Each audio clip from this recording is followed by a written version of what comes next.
Hello everyone, welcome in one day exam 3.0। हमारे channel one day exam 3.0 में आप सभी का स्वागत है। हमारा नाम सचिंद्र कुमार यादव है। आज हम all static GK all competitive exam static GK quiz से संबंधित आज का हमारा वीडियो है। हमारे वीडियो में 20 प्रश्न है, जिसमें से अगर आप 10 प्रश्न का जवाब दे सकते हैं तो सही है। आप प्रतियोगी परीक्षाओं के लिए जो स्टैटिक जीके के प्रश्न पूछे जा सकते हैं और जो पूछे गए प्रीवियस ईयर एग्ज़ामों के प्रश्न सिलेक्टेड और इम्पोर्टेंट सवाल हैं। इसमें हमारा पहला प्रश्न है, चोल काल में सोने के सिक्के को क्या कहते हैं? क्वेश्चन नंबर 1, चोल काल में सोने के सिक्के को क्या कहते हैं? क्वेश्चन नंबर 1 का राइट आंसर हो जाएगा ए कुलुंज। चोल काल में सोने के सिक्के को कुलुंज कहते थे। आप चित्र के माध्यम से देख सकते हैं चोल काल के सोने के सिक्के को। क्वेश्चन नंबर 2, पुरुषपुर किसका दूसरा नाम है? क्वेश्चन नंबर 2, पुरुषपुर किसका दूसरा नाम है? क्वेश्चन नंबर 2 का राइट आंसर हो जाएगा सी, पेशावर। पेशावर का दूसरा नाम पुरुषपुर है। क्वेश्चन नंबर 3, 44वें संविधान संशोधन विधेयक द्वारा किस मौलिक अधिकार को सामान्य वैधानिक अधिकार बना दिया गया? क्वेश्चन नंबर 2, 44वें संविधान संशोधन विधेयक द्वारा किस मौलिक अधिकार को सामान्य वैधानिक अधिकार बना दिया गया? क्वेश्चन नंबर 3 का राइट आंसर हो जाएगा सी, संपत्ति का अधिकार। संपत्ति के अधिकार को 44वें संविधान संशोधन विधेयक द्वारा मौलिक अधिकार को सामान्य वैधानिक अधिकार बना दिया गया था। क्वेश्चन नंबर 3 एग्जामों में पूछे जाने वाले एसएससी, एमटीएस, सीजीएल तथा सीएचएसएल में पूछे जाने वाले प्रश्न है। हमारा सभी प्रश्न प्रीवियस ईयर एग्जामों में टीसीएस लेवल के सभी प्रश्न हैं। अगर हमारा कंटेंट, हमारा प्रश्न आपको अच्छा लगे तो आप हमारे चैनल को जरूर सब्सक्राइब और लाइक करें, ताकि हमारा अगला वीडियो भी आपको पहुंच सके। क्वेश्चन नंबर 4, 1857 के विद्रोह को किस उर्दू कवि ने देखा था? क्वेश्चन नंबर 4, 1857 के विद्रोह को किस उर्दू कवि ने देखा था? क्वेश्चन नंबर 4 का राइट आंसर हो जाएगा सी, मिर्ज़ा गालिब। क्वेश्चन नंबर 4 का राइट आंसर हो जाएगा सी, मिर्ज़ा गालिब। 1857 के विद्रोह को मिर्ज़ा गालिब उर्दू कवि ने देखा था। क्वेश्चन नंबर 5 काफ़ी महत्वपूर्ण प्रश्न है। जयप्रकाश नारायण किस पार्टी से जुड़े हुए थे? क्वेश्चन नंबर 5 का राइट आंसर हो जाएगा C, socialist party. Jayaprakash Narayan socialist party से जुड़े हुए थे। क्वेश्चन नंबर 5 का राइट आंसर हो जाएगा सी, जयप्रकाश नारायण किस पार्टी से जुड़े हुए थे? तो जयप्रकाश नारायण सोशलिस्ट पार्टी से जुड़े हुए थे। क्वेश्चन नंबर 6 बहुत महत्वपूर्ण प्रश्न है, जो कि स्टैटिक जीके का प्रश्न है। निम्नलिखित में से किसी राष्ट्रीय आय में शामिल नहीं किया जाता? यह एमटीएस, सीजीएल तथा अन्य सभी प्रतियोगी परीक्षाओं में पूछे जाने वाले प्रश्न है, जो कि प्रीवियस ईयर एग्जामों में पूछा गया प्रश्न है। फ्रेंड्स, अगर हमारा कंटेंट आपको अच्छा लगे तो आप हमारे चैनल को जरूर सब्सक्राइब करें। क्वेश्चन नंबर 6, निम्नलिखित में से किसी राष्ट्रीय आय में शामिल नहीं किया जा सकता? ए, मालिक के कब्जे में मकान का आरोपित किया किराया, नए पुल के निर्माण में किया गया सरकारी व्यय, सी, लॉटरी जीतना, डी, किसी मकान के बिक्री के लिए एजेंट को दिया गया कमीशन। कौन सा ऐसा धन है जो राष्ट्रीय आय में शामिल नहीं किया जा सकता? क्वेश्चन नंबर 6 का राइट आंसर हो जाएगा सी, लॉटरी जीतना। लॉटरी जीता हुआ धन राष्ट्रीय आय में शामिल नहीं किया जा सकता। क्वेश्चन नंबर 6 का राइट आंसर हो जाएगा सी, लॉटरी जीतना। क्वेश्चन नंबर 7, द्वितीय पंचवर्षीय योजना में सर्वाधिक परिव्यय किस भाग पर किया गया था? क्वेश्चन नंबर 7, द्वितीय पंचवर्षीय योजना में सर्वाधिक परिव्यय किस भाग पर किया गया था? तो क्वेश्चन नंबर 7 का राइट आंसर हो जाएगा डी, परिवहन एवं संचार पर। द्वितीय पंचवर्षीय योजना में सर्वाधिक परिव्यय परिवहन एवं संचार व्यवस्था पे किया गया था। क्वेश्चन नंबर 7 महत्वपूर्ण प्रश्न है। क्वेश्चन नंबर 8, भारत में ऊर्जा का मुख्य स्रोत क्या है? Question number 8 Uttar Pradesh police constable में पूछे जाने वाला प्रश्न है, जो कि पूछा जा सकता है, काफ़ी महत्वपूर्ण प्रश्न है। भारत में ऊर्जा का मुख्य स्रोत क्या है? क्वेश्चन नंबर 8 का राइट आंसर हो जाएगा बी, तापीय ऊर्जा। तापीय ऊर्जा भारत में ऊर्जा का सबसे मुख्य स्रोत है। क्वेश्चन नंबर 9, भारतीय कालीन प्रौद्योगिकी संस्थान कहाँ स्थित है? क्वेश्चन नंबर 9, भारतीय कालीन प्रौद्योगिकी संस्थान कहाँ स्थित है? यह एमटीएस के एग्जाम में कई बार पूछा जाने वाला प्रश्न है। क्वेश्चन नंबर 9 का राइट आंसर हो जाएगा कि सी, भदोही। उत्तर प्रदेश का एक सबसे छोटा जिला है भदोही। भदोही डिस्ट्रिक्ट में भारतीय कालीन प्रौद्योगिकी संस्थान है। भदोही डिस्ट्रिक्ट पूरी तरह से कालीन के लिए जाना जाता है। क्वेश्चन नंबर 10, भारत का संविधान स्पष्टतः प्रेस की आज़ादी की व्यवस्था नहीं करता, किंतु यह आज़ादी किस अनुच्छेद में अंतर्निहित है। क्वेश्चन नंबर 6 सबसे महत्वपूर्ण प्रश्न है। क्वेश्चन नंबर 10 का राइट आंसर हो जाएगा ए।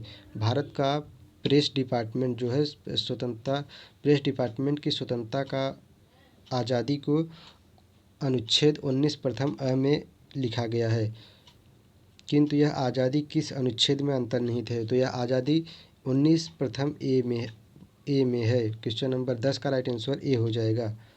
क्वेश्चन नंबर 11, संविधान का कौन सा भाग जो संविधान के निर्माताओं के मस्तिष्क और उद्देश्यों को प्रतिबिंबित करता है। क्वेश्चन नंबर 11 का राइट आंसर हो जाएगा सी, राज्य के नीति निर्देशक तत्व। संविधान का कौन सा भाग है जो संविधान के निर्माताओं के मस्तिष्क और उद्देश्यों को प्रतिबिंबित करता है। तो इसका क्वेश्चन नंबर 11 का राइट आंसर हो जाएगा सी, राज्य के नीति निर्देशक तत्व।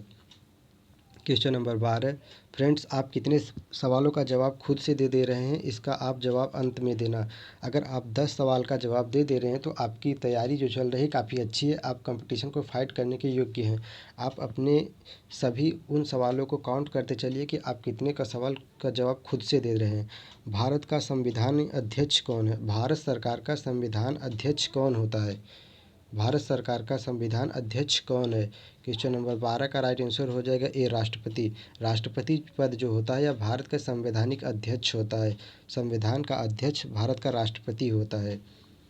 क्वेश्चन नंबर 13 कई बार एग्जामों में पूछा जाने वाला प्रश्न है। यह लगातार एग्जामों में पूछा जाता है। यह TCS लेवल पर आधारित प्रश्न है। गोल्डन थ्रेशोल्ड नामक कविता का संग्रह की रचना किसने किया था।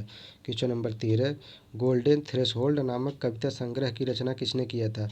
तो क्वेश्चन नंबर 13 का राइट आंसर हो जाएगा, क्वेश्चन नंबर 13 का राइट आंसर हो जाएगा सी, सरोजिनी नायडू। सरोजिनी नायडू की रचना है गोल्डन थ्रेशोल्ड। यह एग्जामों में कई बार पूछा जाने वाला है। यह MTS और CGL में कई बार पूछा गया प्रश्न है। गोल्डन थ्रेशोल्ड किसकी रचना है। तो यह सरोजिनी नायडू का है। क्वेश्चन नंबर 14, राज्यसभा के सभापति का चुनाव कौन करता है। राज्यसभा का जो सभापति होता है उसका चुनाव कौन करता है। तो क्वेश्चन नंबर 14 का राइट आंसर हो जाएगा बी, लोकसभा एवं राज्यसभा के सभी सदस्य।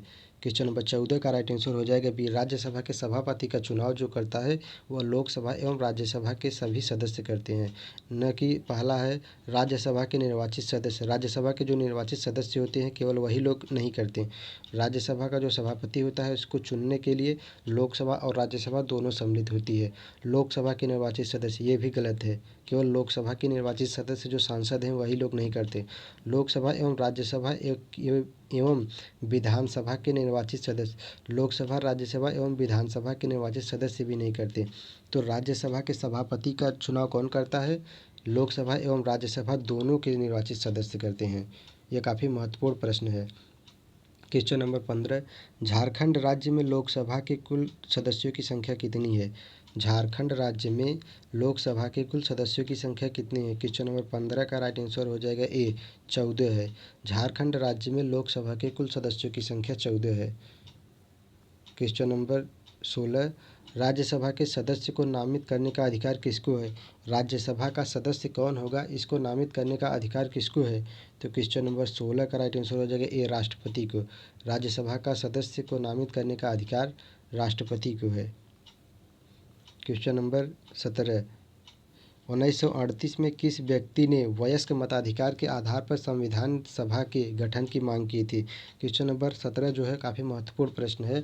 1938 में किस व्यक्ति ने वयस्क मताधिकार के आधार पर संविधान सभा के गठन की मांग की थी। तो क्वेश्चन नंबर 17 का राइट आंसर हो जाएगा बी, जवाहरलाल नेहरू। जवाहरलाल नेहरू ने 1938 में वयस्क मताधिकार के आधार पर संविधान सभा के गठन की मांग किया था। क्वेश्चन नंबर 18 काफ़ी महत्वपूर्ण प्रश्न है जो कि TCS लेवल पे आधारित है। TCS काफ़ी घुमा फिरा के प्रश्न पूछता है। वेंगी के चालुक्य राज्य का चोल साम्राज्य में विलय किसने किया था। वेंगी के चालुक्य राज्य का चोल साम्राज्य में विलय किसने किया था। क्वेश्चन नंबर 18 का राइट आंसर हो जाएगा डी, राजेंद्र तृतीय ने किया था। राजेंद्र तृतीय ने वेंगी के चालुक्य राज्य का चोल साम्राज्य में विलय किया था। क्वेश्चन नंबर 19, वेनसांग भारत में लगभग कितने साल रहा। वेनसांग भारत में लगभग कितने साल तक रहा था। तो क्वेश्चन नंबर 19 का राइट आंसर हो जाएगा सी, 14 साल। वेनसांग भारत में लगभग 14 साल तक रहा था। क्वेश्चन नंबर 20 हमारा अंतिम प्रश्न है, अनुच्छेद 19 में वर्णित स्वतंत्रताएं निम्नलिखित में से किसको प्राप्त है। क्वेश्चन नंबर 20 अनुच्छेद 19 में वर्णित स्वतंत्रताएं निम्नलिखित में से किसको प्राप्त है। हमारा यह प्रश्न CGL लेवल का प्रश्न है, CGL और CHSL में पूछा जाने वाला यह प्रश्न है। क्वेश्चन नंबर 20 का राइट आंसर हो जाएगा C, केवल भारतीय नागरिकों को। अनुच्छेद 19 में वर्णित स्वतंत्रता, जो अनुच्छेद 19 में स्वतंत्रता का वर्णन किया गया है वह भारत के किन लोगों के लिए प्राप्त है, तो यह भारत के केवल भारतीय नागरिकों के लिए प्राप्त है, भारत के निवासियों को नहीं, भारत में जो लोग रह रहे हैं उनको नहीं, भारत में पैदा होने वाले व्यक्तियों को नहीं, जो लोग भारत में पैदा हुए हैं उन लोगों के लिए नहीं, उपयुक्त में सभी इनका भी नहीं होगा। क्वेश्चन नंबर 20 का राइट आंसर हो जाएगा C, वो लोगों के लिए है जो भारत के नागरिक हैं। भारत में पैदा होना और भारत का नागरिक होना, इसमें काफ़ी अंतर है। कुछ विदेशी भी आकर के भारत में पैदा हुए हैं तो उनको भी भारत की स्वतंत्रता का प्रावधान नहीं हो सकता। जो लोग भारत के नागरिक हैं उनके लिए यह प्रावधान बनाया गया है। तो हेलो फ्रेंड्स, आप कितने प्रश्नों का जवाब आप खुद से दिए हैं इसको कमेंट बॉक्स में ज़रूर इसका जवाब देना। अगर आप 20 सवालों में से 20 के 10 सवालों का जवाब अगर आप दे ले रहे हैं तो आप कन्फर्म है कि जो अगला प्रतियोगी परीक्षा होने वाला है इसमें आप फाइट कर जाएंगे। अगर हमारा कंटेंट आपको अच्छा लगे तो आप हमारे अगले कंटेंट की तैयारी के लिए इंतज़ार करिए और हमारे चैनल को सब्सक्राइब करके ऑल बटन पर क्लिक ज़रूर करिएगा, ताकि हमारा अगला जो वीडियो हम डालें यूट्यूब पे वह अवश्य आपके पास तक पहुंच सके। धन्यवाद।